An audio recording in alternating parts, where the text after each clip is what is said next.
पिछले वर्ष 2 मई 2022 को मैंने ये घोषणा की थी कि जन स्वराज अभियान मैं बिहार में शुरू कर रहा हूं। 5 मई 2022 को पत्रकार बंधुओं से वार्ता में मैंने पटना में ये बताया था कि पूरे बिहार में गांव, शहर, कस्बा, देहात पैदल चल के जाने का प्रयास करेंगे।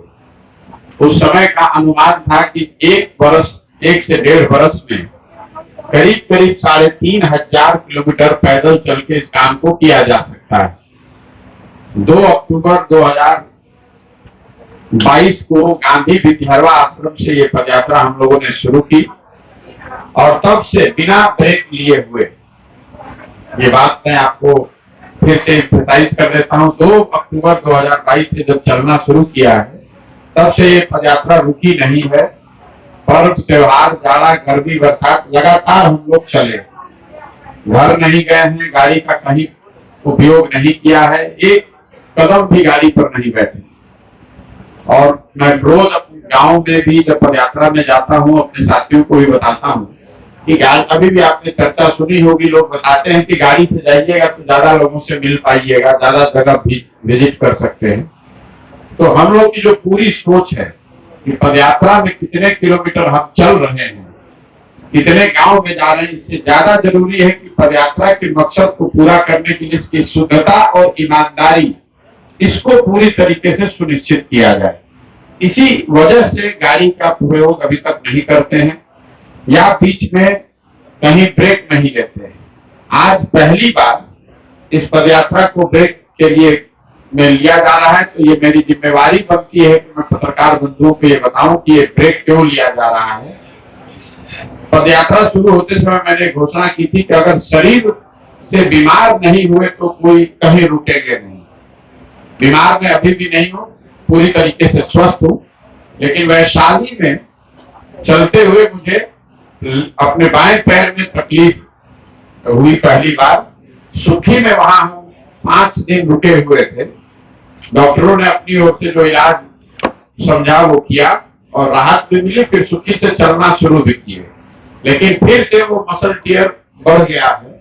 तो यहाँ जब मैं समस्तीपुर आया हूँ उसके बाद से 1 दिन रुके और उसको जब जांच किया गया तो डॉक्टरों का ऐसा मानना है कि वो बहुत लंबे समय तक लगातार खराब सड़कों पर, ऊपर नीचे उबड़ खाबड़ सड़कों पर चलने से मसल टियर हो गया है, मतलब हिंदी में मसल फट गया है।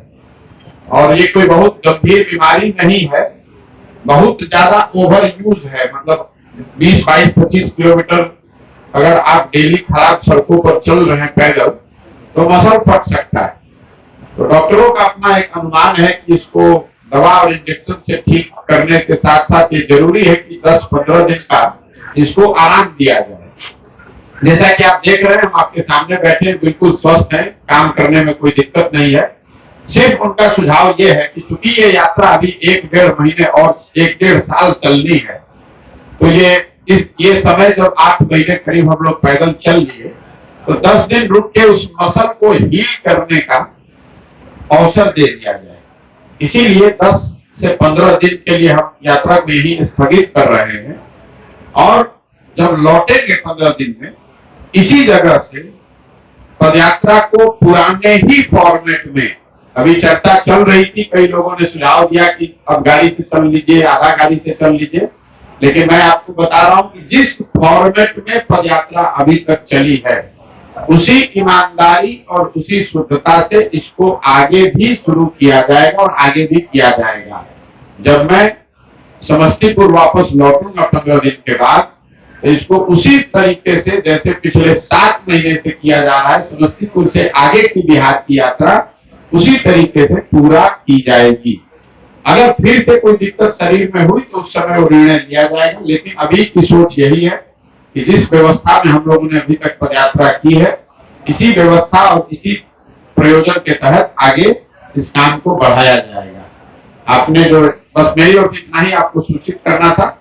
बीमारी कुछ नहीं है, मेरा लेफ्ट पैर जो है बाएं पैर में मसल फट गया है और डॉक्टर उसकी वजह बता रहे हैं लगातार खराब सड़कों पर 20-22 किलोमीटर डेली चलने से ये मसल टियर हुआ है, जिसको हील होने में 10 से 15 दिन का समय लग सकता है।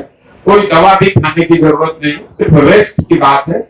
उस पैर पर, बाएं पैर पर ज्यादा वजन नहीं देना है, खासकर बहुत लंबा चलना नहीं है। लेकिन उन सबका अनुमान है, पटना में जो डॉक्टर हैं या बाहर के भी डॉक्टरों से, जिन लोगों से भी हम लोगों ने सलाह लिया, सबका मानना है कि 10 से 15 दिन में ये रिकवर हो जाएगा। और हो जाएगा तो इसी मैदान, इसी जगह से फिर जून के प्रथम सप्ताह से पदयात्रा को पुराने ही तरीके से फिर शुरू किया जाएगा। उसमें कोई चेंज नहीं होगा और आगे ये पदयात्रा बिना किसी ब्रेक के वैसे ही चलती रहेगी। आपने ठीक कहा। बस एक बात मैं कह के आपसे सवाल लूंगा, पत्रकारों के लिए हमारे पास करने के लिए कुछ नहीं है। जैसे आप मुझे शुभकामना दे सकते हैं बिहार होने के नाते, तो वैसे मैं भी आपको शुभकामना दे सकता हूँ। पत्रकारों की हालत में हमेशा कहता हूँ वो डॉक्टर हैं जो सब गांव भर का इलाज कर सकते हैं लेकिन अपना इलाज नहीं कर सकते। दुर्दशा है। लेकिन आप बिहार के नागरिक भी हैं, आप तो देख रहे हैं कि पूरे राज्य में लोगों की क्या दुर्दशा है। तो आप और हम भी उसी के सहभागी हैं। व्यक्तिगत बात नहीं है, व्यक्तिगत तौर पर मेरा बच्चा अच्छे स्कूल में पढ़ सकता है, व्यक्तिगत तौर पर आप समृद्ध हो सकते हैं, लेकिन समाज के तौर पर हम लोगों की हालत बदहाल है। 2 दिन पहले अभी सरकारी आंकड़ा आया है और बिहार में 52% लोग, बिहार में देश में सबसे ज्यादा 52% लोग गरीबी रेखा से नीचे रह रहे हैं। ये सबसे भयावह स्थिति बिहार में अभी पूरे देश में है। यहाँ पर 80% लोग ऐसे हैं जो दिन का 100 रुपया भी नहीं कमाते। शिक्षा की, स्वास्थ्य की, बाकी सुविधाओं की जो स्थिति है वो सब आपको पता है। इस पूरी पदयात्रा के दौरान करीब 3000 गांवों में अभी तक मैं पैदल गया हूँ। उसका अपना अनुभव आप लोगों के माध्यम से साझा भी किया है। वो चर्चा आगे चलती रहेगी। लेकिन बिहार में 40,000 गांव है, तो मैं रुकने वाला नहीं हूँ। आपके माध्यम से ये बात फिर से चाहे कितनी भी बाधा आए, मैं पूरी तरीके से दृढ़ संकल्पित हूँ। 1 बरस लगे कि 2 बरस, इसको इसी फॉर्मेट में, इसी ईमानदारी और शुद्धता से पूरा बिहार जरूर करेंगे। कहीं सवाल ही नहीं उससे पीछे डिगने का या बदलने का। ये जरूर हो सकता है कि 5 दिन 10 दिन बीमार पड़ जाए, लेकिन अगर बीमार पड़ भी गए तो भी खड़े होकर वापस आकर इस काम को शुरू करेंगे। हर हालत में इस काम को मुझे करना ही है। तो कहीं इसमें कोई किंतु परंतु आप सोचिए मत, सवाल ही नहीं पैदा होता है इसको रोकने का। 10 दिन के लिए इसको स्थगित किया है, इसको बदला नहीं है, इसको रोका नहीं है, स्थगित किया है। जैसे ही स्वास्थ्य ठीक होगा वैसे ही वापस आकर, जैसे ही मसल टियर रिपेयर हो जाएगा, वापस आकर उसी ईमानदारी और उसी शुद्धता से इसको फिर से पुनः करेंगे।